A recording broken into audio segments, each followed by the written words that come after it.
Gulf of Siam near the equator lies a Malayan peninsula.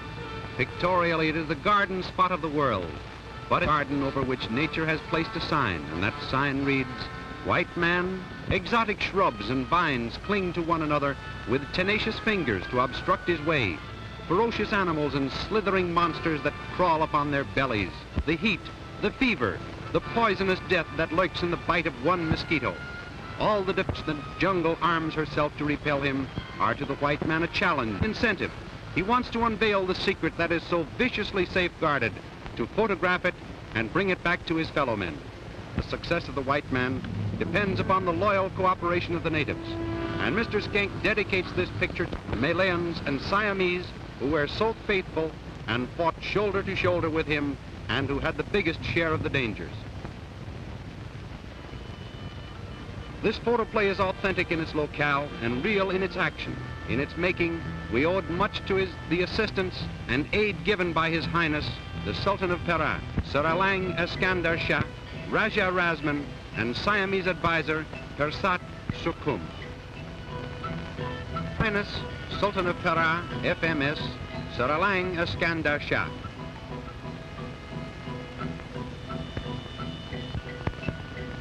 Mr. Harry Schenck.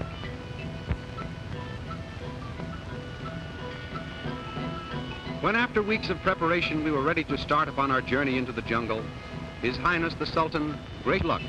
For the first time in his life, he consented to be photographed by a motion picture camera.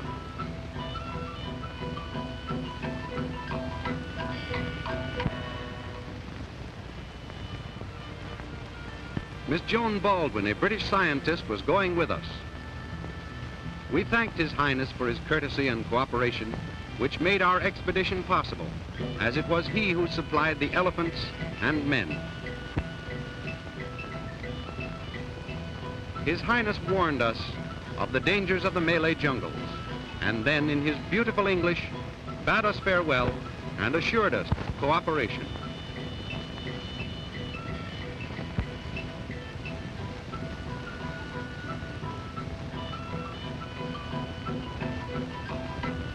Captain Lindsay Veers, British Shah at the Sultan's court and aide-camp to His Highness, introduced us to Badre Pol, who are elephant trained. Badre was a college-bred boy who also acted as interpreter on our expedition. Captain Veers was the last white man to bid us goodbye with his encouraging cheerio. We felt ourselves deeply indebted to him for the aid he had given us in arranging the expedition. The little village of Chumpanqua. These elephants and men were specially chosen for us by the Sultan. When we arrived at this jumping-off place, we found everything in readiness for departure.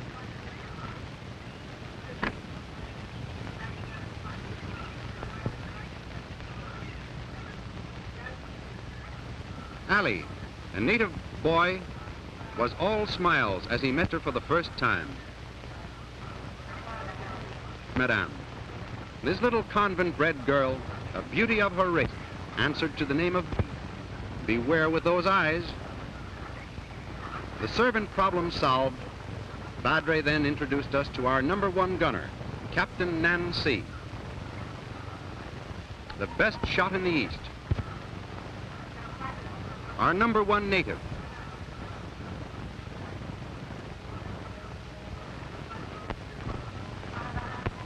We gave the word to start. The hunt was on.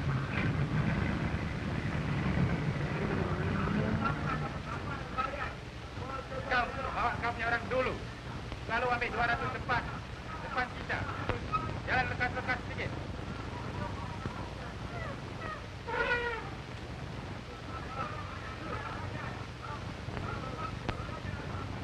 Our train consisted of 50 of the best elephants in the country. These animals are the passenger. Their burdens are all human ones. Our supplies and other necessities had been started on ahead, C, who was to meet us at the main camp, which was 4 weeks away. Slowly the train wended its way down the road leading to the jungle, defying the man-eating tiger, the lordly wild elephant, and the deadly python lying in its path. We were going into a strange new world with strange new laws.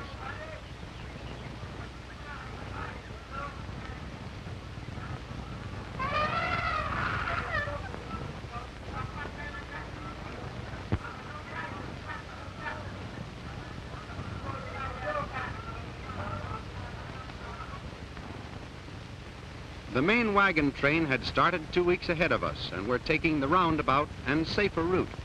There were 64 carts and other conveyances in this train, drawn by oxen and water buffalo. The little fellows are oxen, the long horns are the buffalo.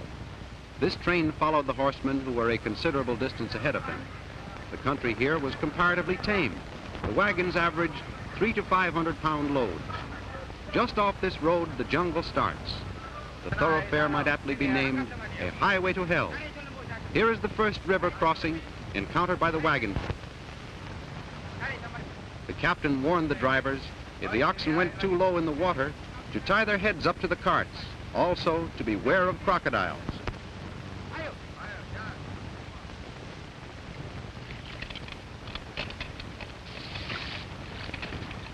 And they said they had sent carts over the safer route. In order to get safely across, the carts had to be lightened, and each cart made 4 or 5 trips across the river.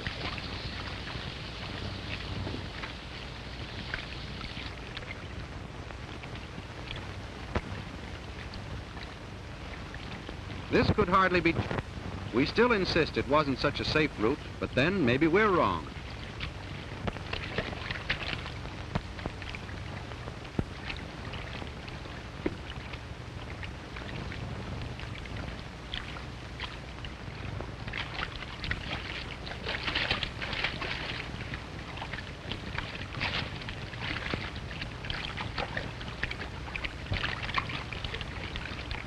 Well, they made it.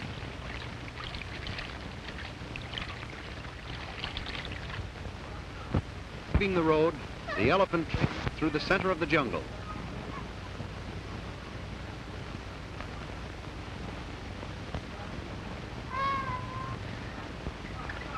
Here's a jungle scout ready to cry a warning, while other busy sentinels started climbing to higher perches for better observation. A snake in the grass.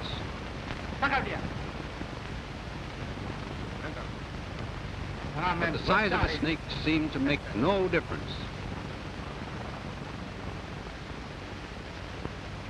We were used to Hollywood snakes, but this was the real.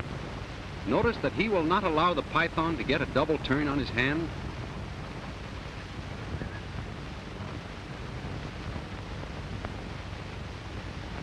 Mr. Schenck gave orders to keep the python, but not in his tent.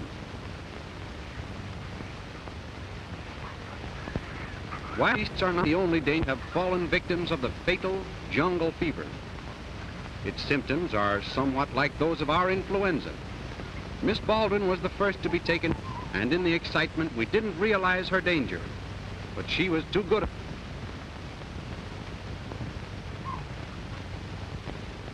During the previous night, all the beaters had been sent out over a 5-mile spread, ready for the signal to start the drive.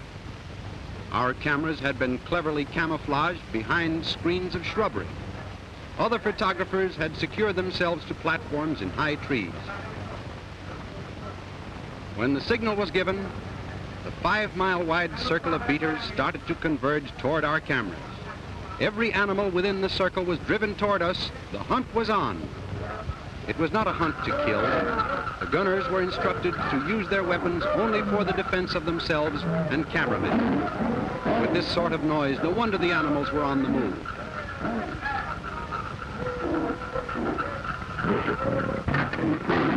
Ah, another of our stars.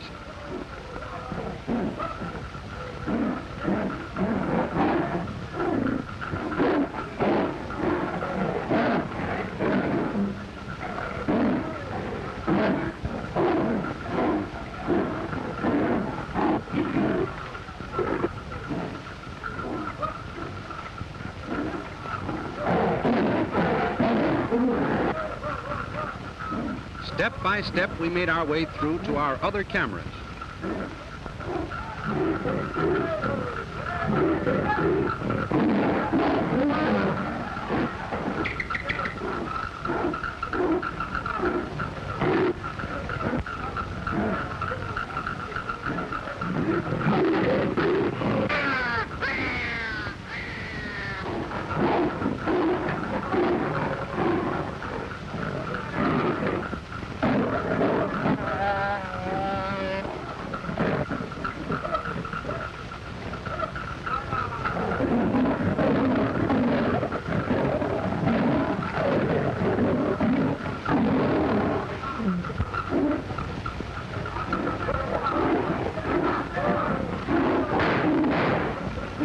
The boys after a real man killer.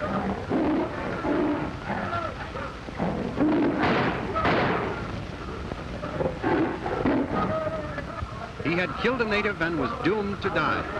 It is the custom of the jungle to spear any ant that has killed a hunter. What a rug this fellow made. But wanton killing was not the object of the expedition. They did it simply to survive.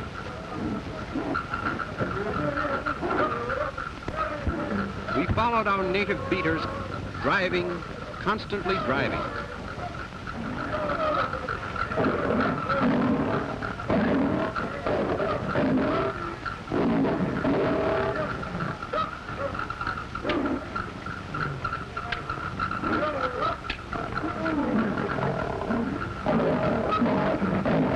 Who said a tiger won't climb a tree?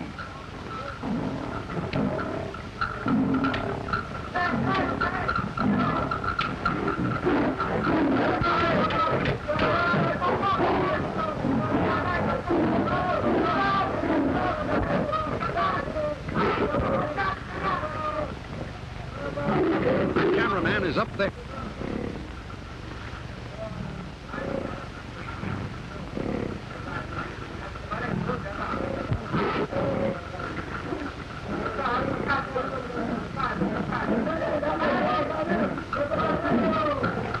But the cameraman didn't come down. It was too good a spot for pictures.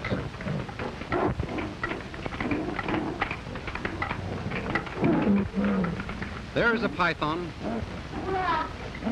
He got a native, and an inhuman struggle was on. If he could only break the hold the python had on the tree, he would be safe. He'll shake him off. There he goes. He did it.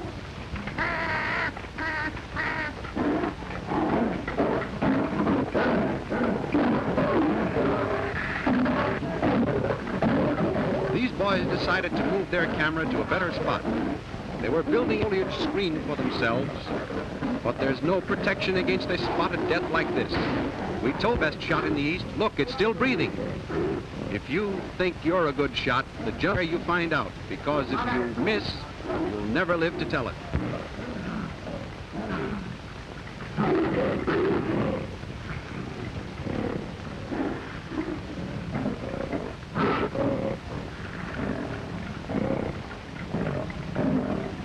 We were watching a cameraman prepare to get a panther.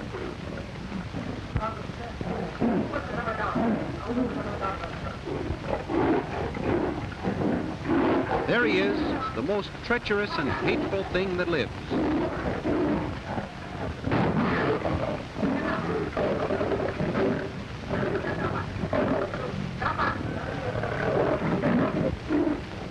While this was going on, we kept advancing. We would have liked to have directed this scene, but nature handled it.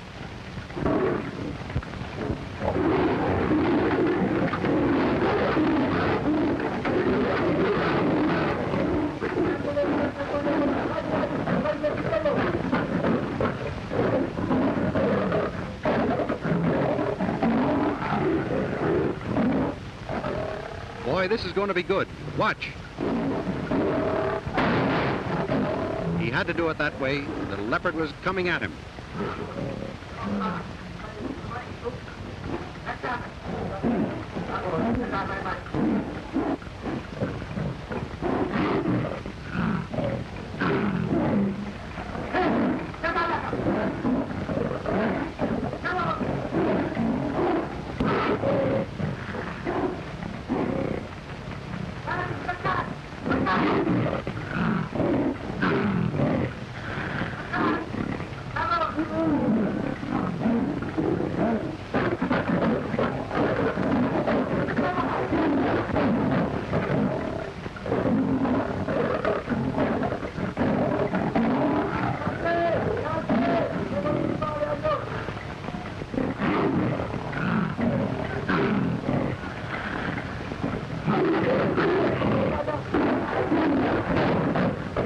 He was going for the captain.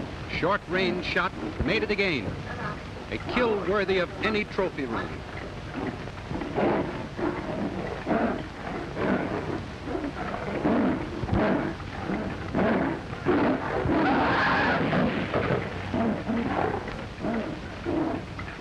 The captain rushed to his friend's side, but the man was badly clawed and injured and had to be removed to the rear for treatment. We almost had to establish a hospital that day.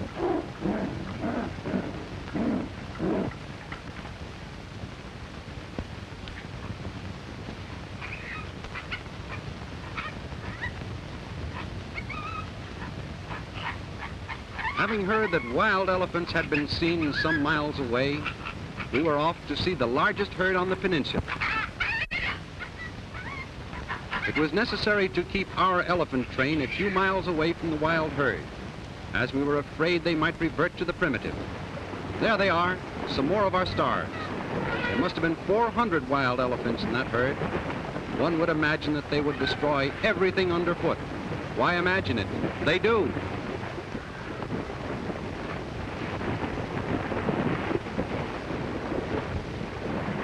The entire valley below us was filled with elephants, one of the rarest sights upon which a hunter can gauge.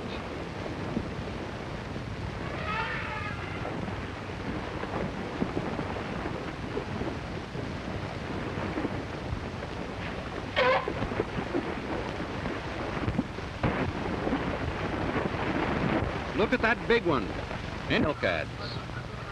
But there were no contented cows in this stretch of God's country.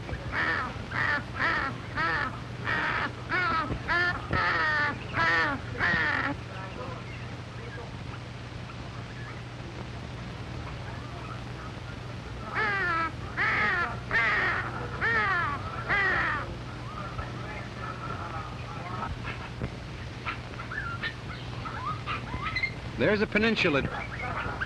This is not the statue.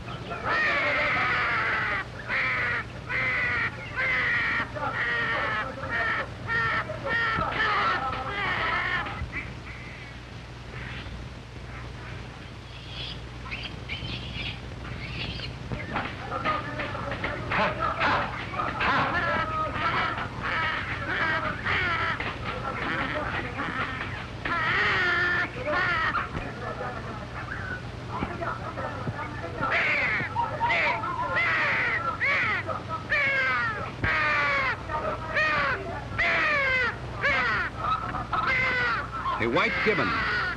That's too bad. It looks like this baby will be sitting on a hand or soon.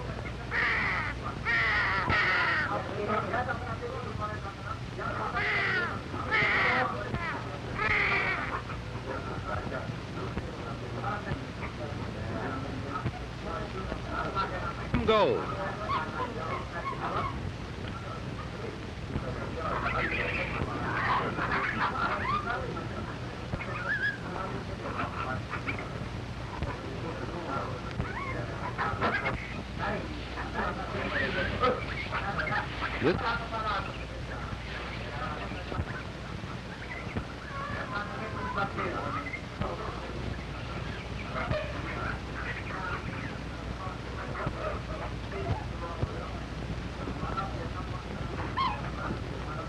And covered with fleas.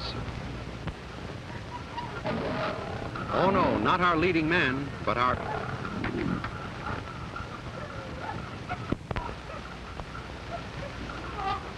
More stars. This is strictly a pre-prohibition picture.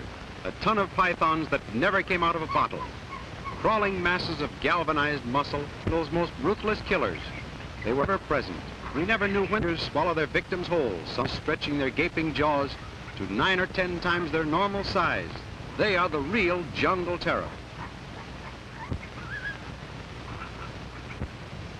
A python out for a kill.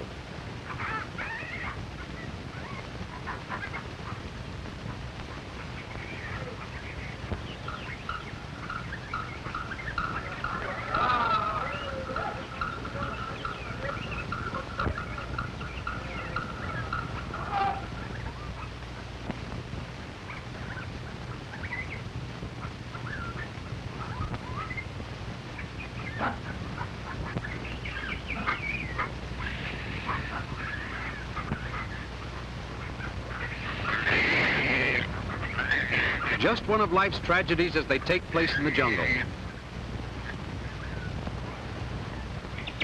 and every monk in the vicinity knew that only a miracle could save him.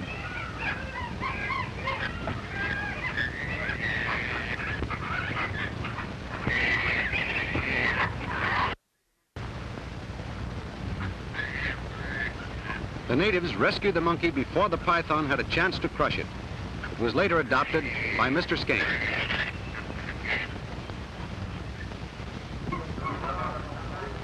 We arrived at our main camp to find that Captain Nancy had preceded us and, as per schedule, had everything ready for our reception. We had been traveling for 2 weeks, during which time we had been constantly fighting the malaria mosquitoes, which are more dangerous to human life than the tiger or leopard. This camp was in the heart of the tiger country, and it was necessary to be constantly on guard lest leopards, tigers, and panthers devour our bullocks and Chinese ponies.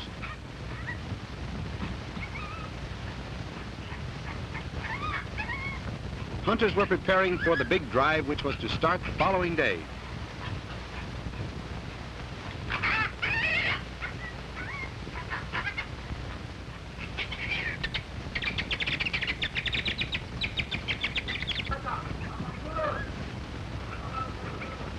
Other native hunters were kept busy supplying no easy task as hundreds of pounds were needed weekly.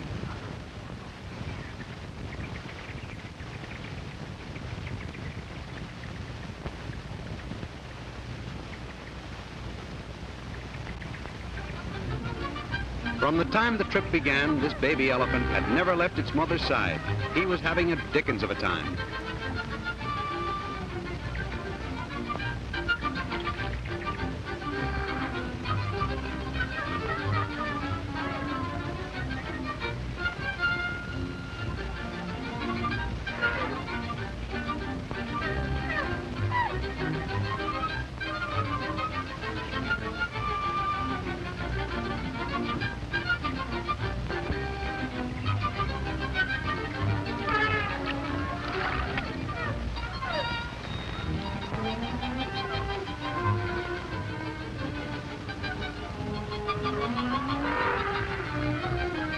Hoopla, Ouija, here we go. The last one in's a so-and-so. Maybe the water was a little too cold for his oriental blood, or possibly he just felt a little modest. Come on, Ma, give a fella a push, will you? Hey, Ma.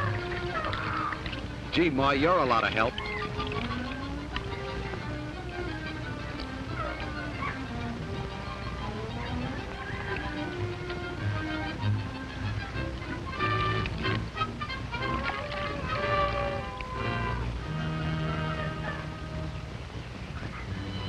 Jungle or no jungle, this fellow Dan Cupid manages to get around most everywhere. Boy and a girl, she was saying no, no, no. The still black mantle of the jungle had spread itself. Dangerous things were creeping in the gloomy shadows, but they could not affect this boy and girl. He was telling her of the cute little thatched cottage he would build for her. These two young souls brought together for the first time on this trip were finding one another. Love was being born.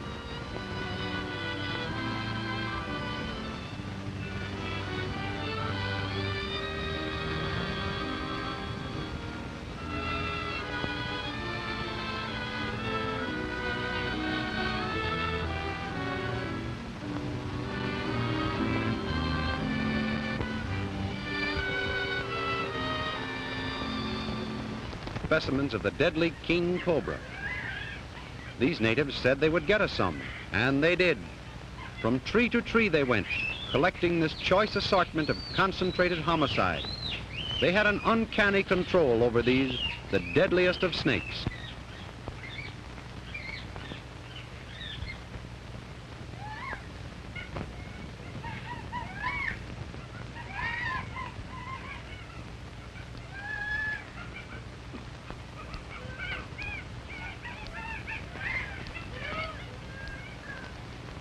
Without disturbing them.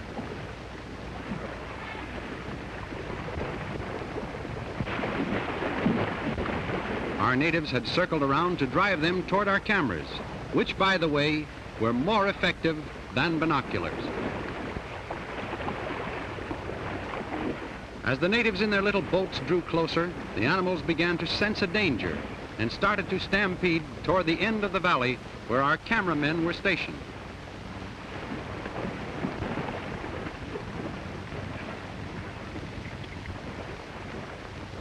These men were trying to break the herd up so they could get close to the individual elephants.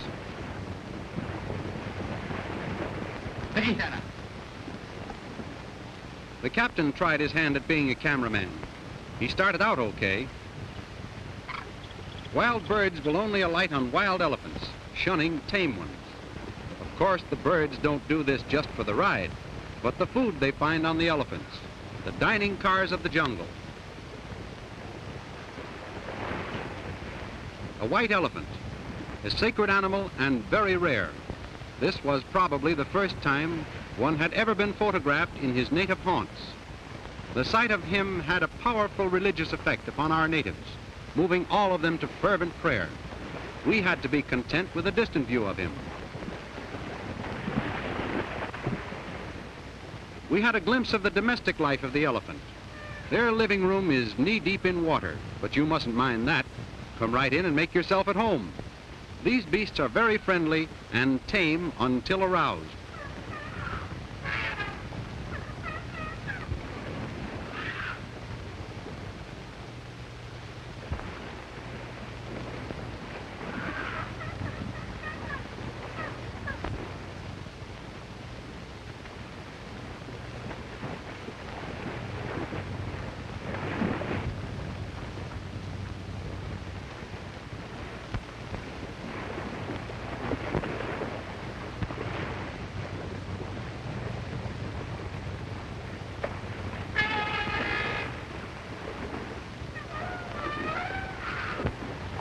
It took nerve to do this.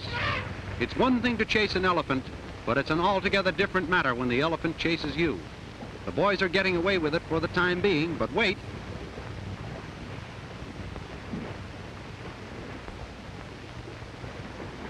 A stampede in the making.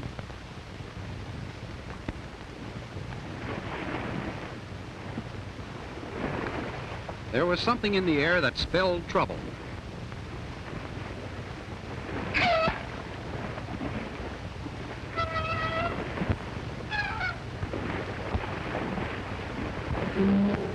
You can drive them just so far, and after that, look out, because when they get mad at you, boy, they're mad.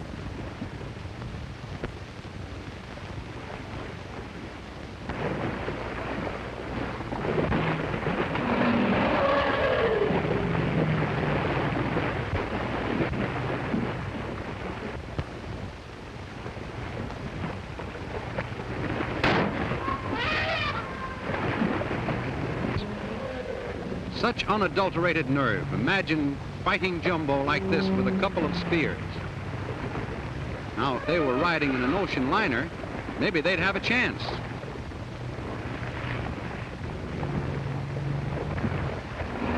Uh-oh, that's that.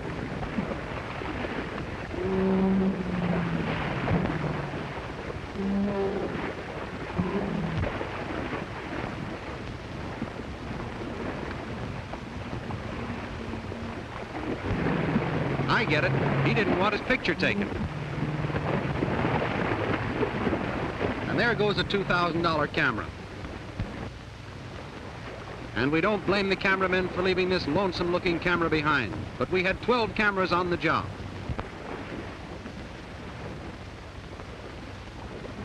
Our scouts brought news of sledangs in the offing.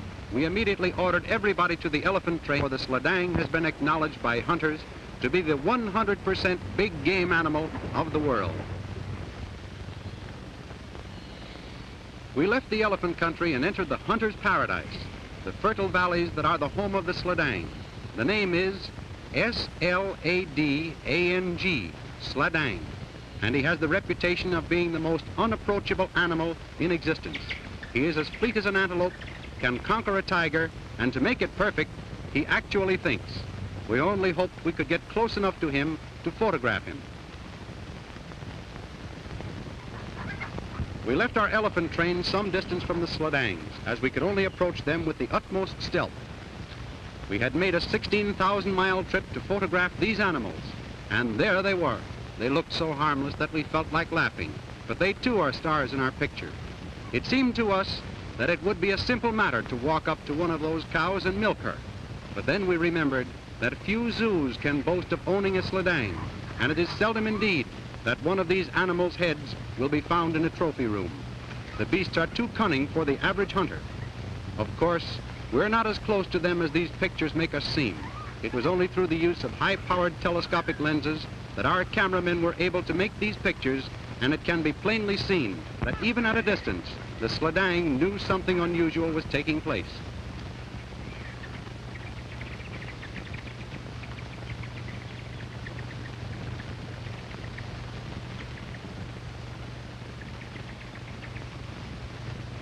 We noticed that the cows kept well in the background, while the bulls stationed themselves at the edge of the bush and kept a sharp lookout for danger.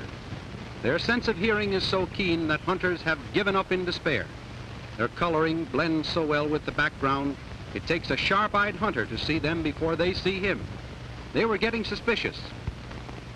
It would be a mistake to think they were running away from you and to follow them out into the open country, because if you should, it would be a very good time to find out whether you are an expert marksman, but a very bad time to find out not. Sledangs are tricky. They will sham death to get you out of the bush and then attack you.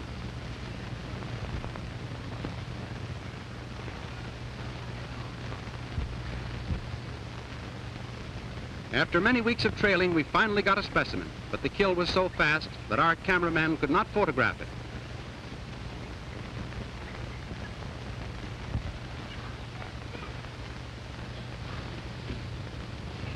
Miss Baldwin was suddenly taken ill, and we were forced to...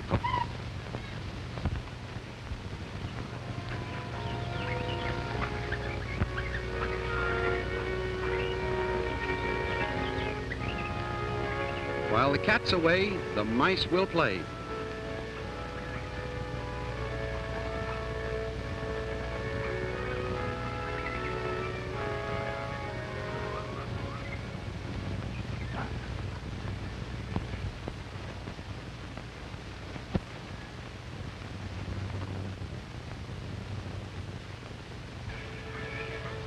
They didn't expect us back so soon, and were they having a big time? And were they in for a bigger one?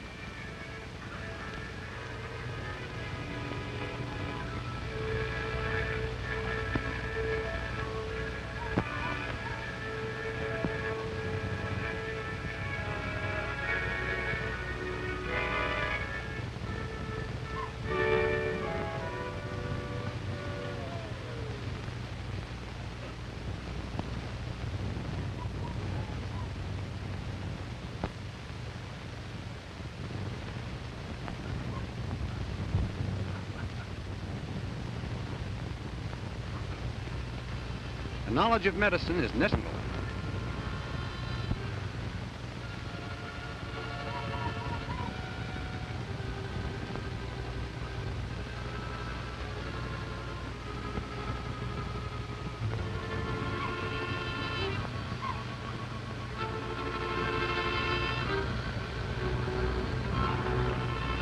She had fought off the fever as long as she could.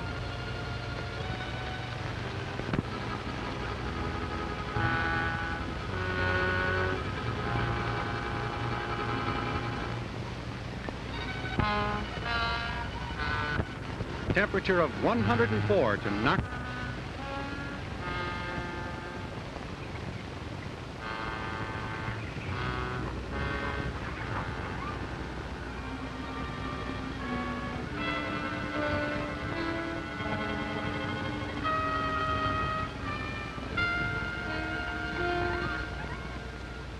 There was only one thing to do.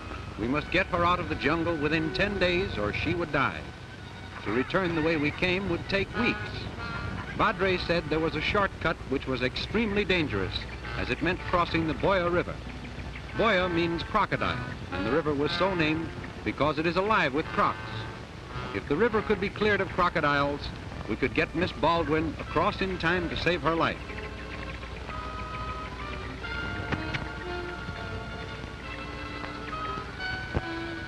The advance party was ordered to leave immediately to attempt to do this.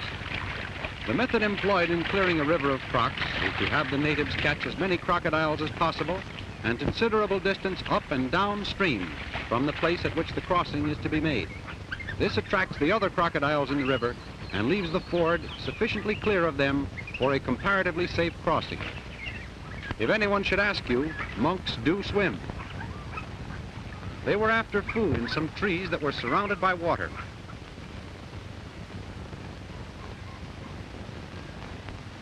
A little honey bear.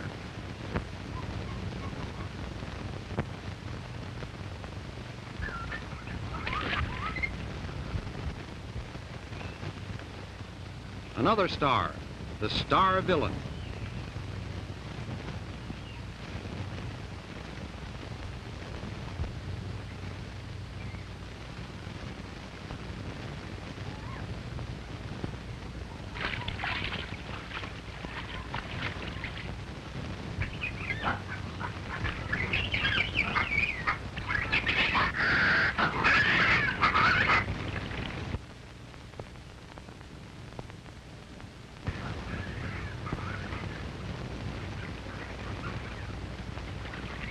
Little bear is going to try to beat the croc, and there they come too.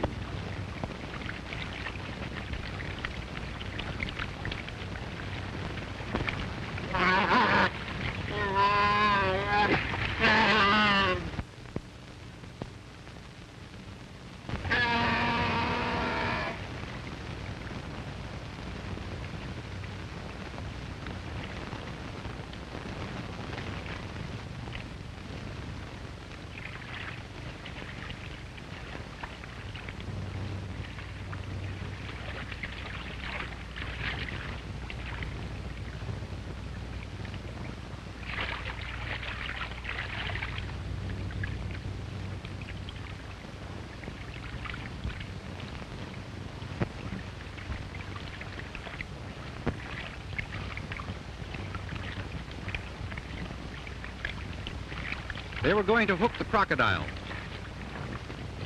And they did. The boat was being pulled by the crocodile. The intention was to get the crocs exhausted and then to take them aboard and move them downstream.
While the natives carried on an unequal battle to clear the river of its menace, the elephant train was slowly wending its way to the river. Native guards were stationed along its side, ready to repel any attacks made by animals.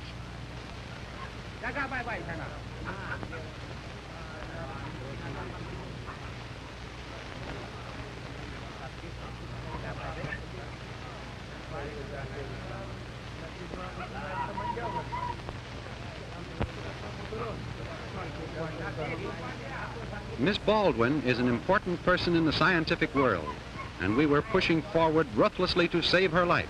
Her fever was getting worse every hour.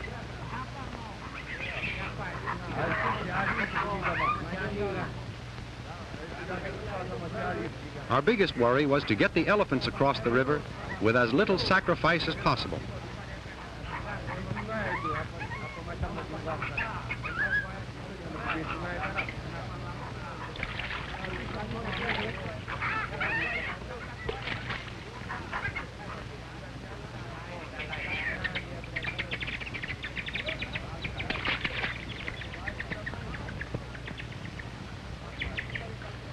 We found that the advance party had not succeeded in clearing the river. Captain Nain reported many of his men disabled. It was necessary for him to have more men.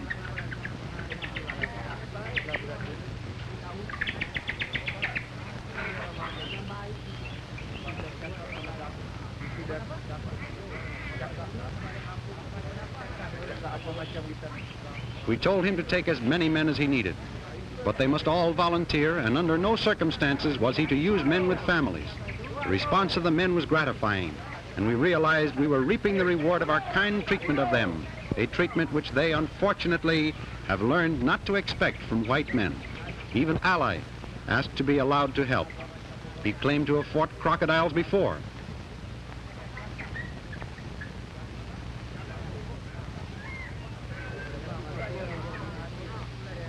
But Badri said no.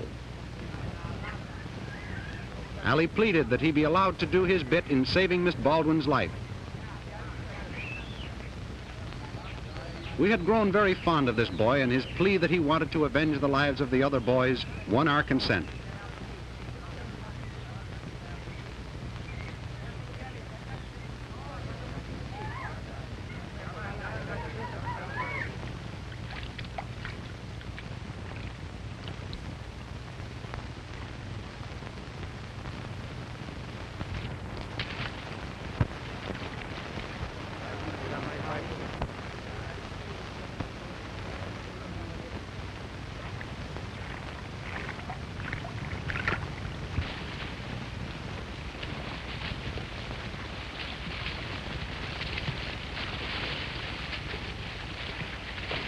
But of all the daring displayed on the entire expedition, none compared with that of these two boys.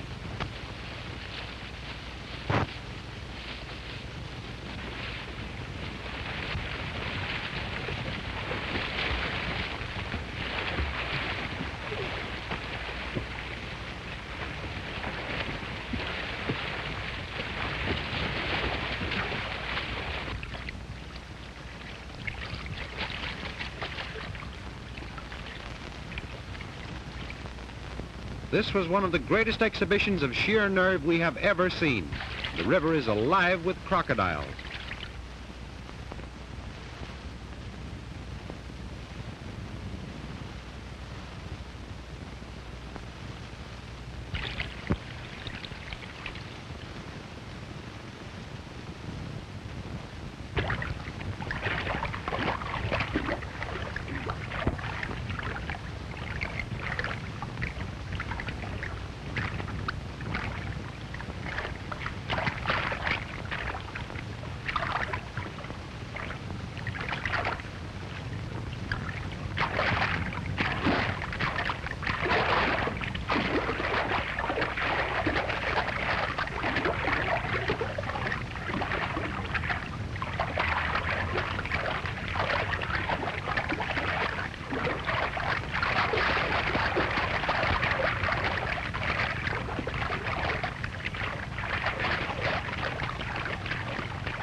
Ya, baik.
All the men had been rescued and given first aid.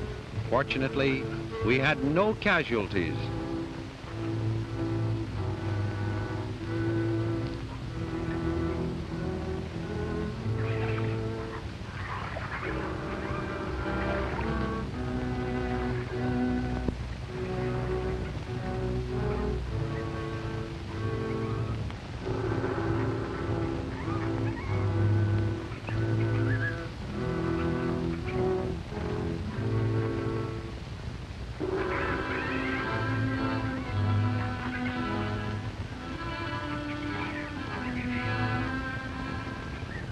Natives in sympathy crowded around.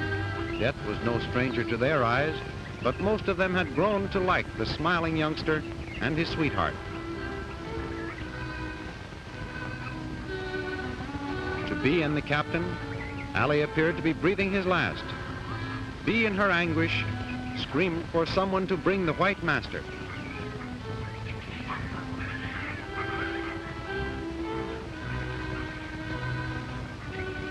Bee's grief was only a part of the camp's woes. The sick list was growing.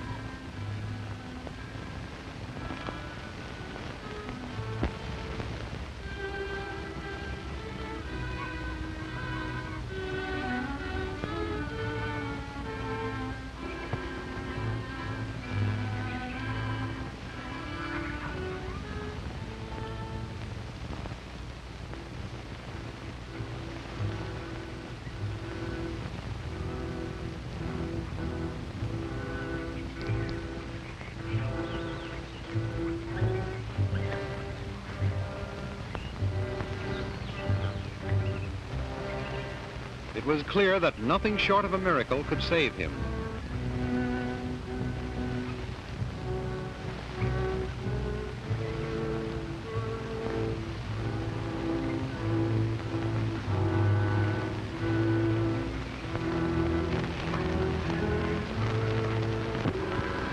Entirely clearing the river of the crocodiles.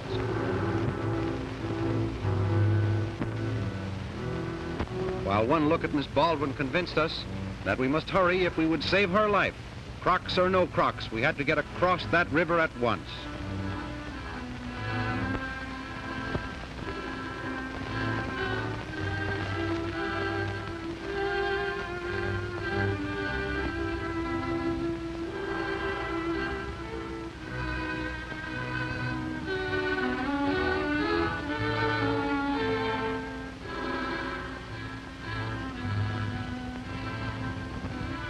Nothing else mattered now. We decided to cross on the elephants because too many of the sampan boats had been turned over by the crocodiles.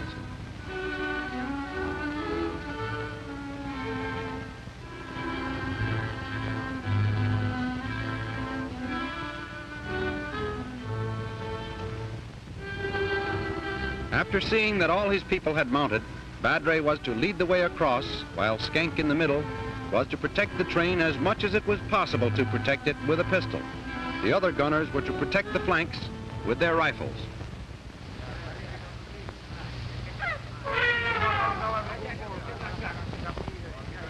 It hurt to advance, as the crossing could well cost the lives of several of our faithful boys. But there was no retreating now. Everyone in the train knew what to expect. It was not a job for weaklings.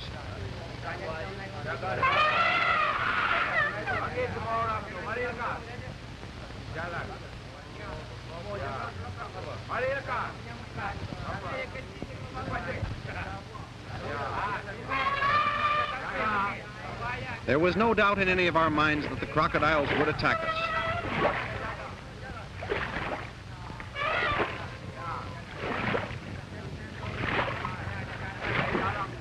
The elephants seemed to know it too. The opposite shore looked close, yet death was staring us in the face.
It was a victory of organization over individuals.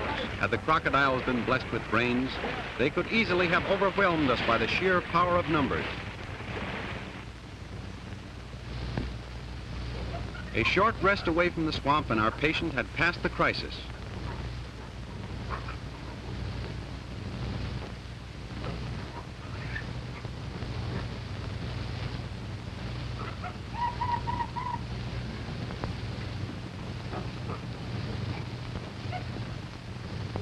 It was decided that she had gained sufficient strength to enable her to hold out until we reached civilization again. Our biggest worry now was for the recovery of the boy Ali, whose injuries we blamed directly upon ourselves for having allowed him to join the river battle. Bee, with the faith of a child, had never ceased to fight and hope for the recovery of the one she loved. It has been demonstrated time and again that faith can work miracles. In this case, it seemed almost incredible, but Ali was recovering. They are a hardy people, those that live in the jungles, and apparently it takes more than a little mauling by a crocodile to kill them. Besides, Ali didn't want to die just yet. Why, he had a date to the sweetest girl in the Malayan Peninsula. Most of us owe a lot to the prayers we have said, and many of us lay our misfortunes to the prayers we have failed to say. Who shall say that this girl's simple faith in the power of the Supreme Being to take away life, to create or destroy us, was not the moving factor that brought her loved one back to her from the portals of another world? Certainly she and Ali have never doubted it, and they are happier for it.